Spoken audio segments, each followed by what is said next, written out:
ఇక తిరుపతి సచివాలయాల్లో ఇంకా జగన్ ఫోటోలు దర్శనమిస్తుండటంతో ప్రజలు మండిపడుతున్నారు. పలు సచివాలయాల్లో ఉన్న జగన్ ఫోటోలను మహిళలు తీసి బయటపడేస్తున్నారు. సీఎంగా చంద్రబాబు ప్రమాణ స్వీకారం చేసిన తర్వాత కూడా సచివాలయాల్లో జగన్ ఫోటో ఎందుకు ఉంచారని ఉద్యోగులను నిలదీశారు. మాజీ సీఎం జగన్ ఫోటోలు ఉంచిన సచివాలయ సిబ్బందిపై చర్యలు తీసుకోవాలని డిమాండ్ చేస్తున్న స్థానికులతో మా ప్రతినిధి దినేష్ ఫేస్ టు ఫేస్.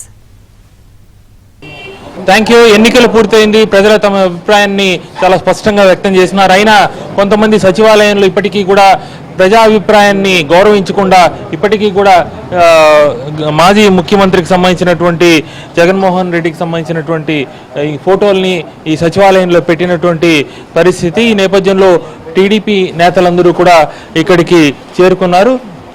ఇక్కడ ఈ రకమైనటువంటి ఇంకా ఫోటోని కొనసాగింపజేయడం అనేది ఆగ్రహం వ్యక్తం చేస్తున్నారు. చెప్పండి, అసలు ఏం జరుగుతుంది?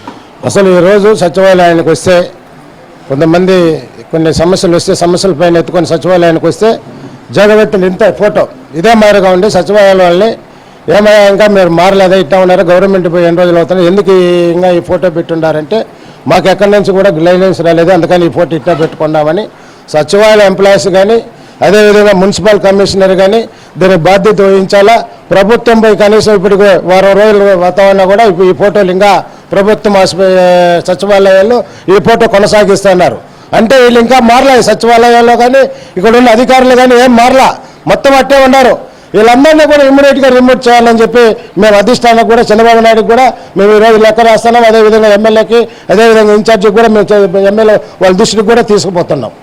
ఏం లేదండి, ఇప్పుడు వారం రోజులైంది గవర్నమెంట్ 12వ తారీఖు చంద్రబాబు నాయుడు గారు ముఖ్యమంత్రిగా ప్రమాణ స్వీకారం చేశారు. చేసిన తర్వాత వీళ్ళ అధికారులకైనా ఒక అవకాశం ఉండాలి కదా. ముఖ్యమంత్రి గారి ఫోటో పెట్టకుండా పాత ముఖ్యమంత్రి గారి ఫోటోనే పెట్టుకొని ప్రజలకి ఏం మెసేజ్ ఇద్దామని చెప్పి 164 సీట్లు మ్యాండేటరీ ఇచ్చిన తర్వాత వీళ్ళు మారాలి కదా. ఇటు చాలా ఉన్నాయి, సచివాలయ వ్యవస్థలో కొన్ని మార్పులు చేయాల్సి చాలా ఉన్నాయి. ఎవరు కూడా సరే ఇప్పటివరకు సెటిల్డ్ అయినట్లేదు. ఎవరు వ్యవహారశీలి చాలా ఇదిగా ఉంది. పాత గవర్నమెంట్లో వాసనల రక్తాలు ఇంకా అట్లే ఉన్నాయి.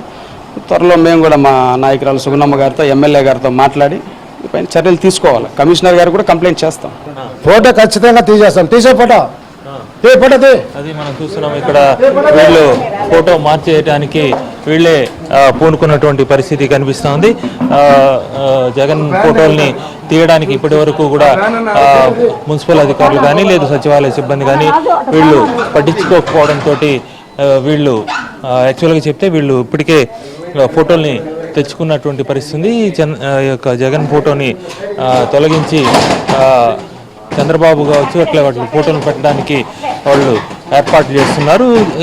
ఇదే విధంగా చాలా చోట్ల కూడా ఈ పోకట్ల కొనసాగుతూ ఉంది. దీని నేపథ్యంలో ఇప్పటికైనా అధికారులు ఎవరైతే ఉన్నారో ఉన్నతాధికారులు ప్రతి దగ్గర కూడా ఉన్న ఈ వాతావరణాన్ని సమీక్ష చేసి వాళ్ళని సరైనటువంటి డైరెక్షన్తో నడిపించాల్సిన పరిస్థితి కూడా కనిపిస్తూ ఉంది. మొత్తం మనం చూస్తే ఇక్కడ సచివాలయం నుంచి బయటికి వాళ్ళు తీసుకొచ్చేటువంటి దృశ్యాలు కూడా చూస్తున్నాం. సచివాలయం లోపల ఉన్నటువంటి జగన్ ఫోటోని బయటకు తీసుకొచ్చి పెట్టేటువంటి దృశ్యాలను మనం చూస్తున్నాం. చంద్రబాబు నాయుడు ఫోటోను కూడా పెట్టడానికి సిద్ధం చేస్తున్నారు. మొత్తంగా అధికారికంగానే అంటే వీళ్ళు పార్టీ క్యాడర్ పెట్టడం అనేది కాదు, అఫీషియల్స్ కూడా ప్రజలు ఇచ్చినటువంటి ప్రజా తీర్పుని ప్రజాస్వామ్యతంగా ప్రజలు ఇచ్చిన తీర్పుని అమలు చేయడానికి తీసుకోవాల్సిన చర్యల్ని ఇమీడియట్గా అన్ని చోట్ల కూడా తీసుకోవాల్సిన అవసరం స్పష్టంగా కనిపిస్తోంది. వీడియో జర్నలిస్ట్ నటరాజ్తో దినేష్ ఏబినాంజ్యోతి, తిరుపతి.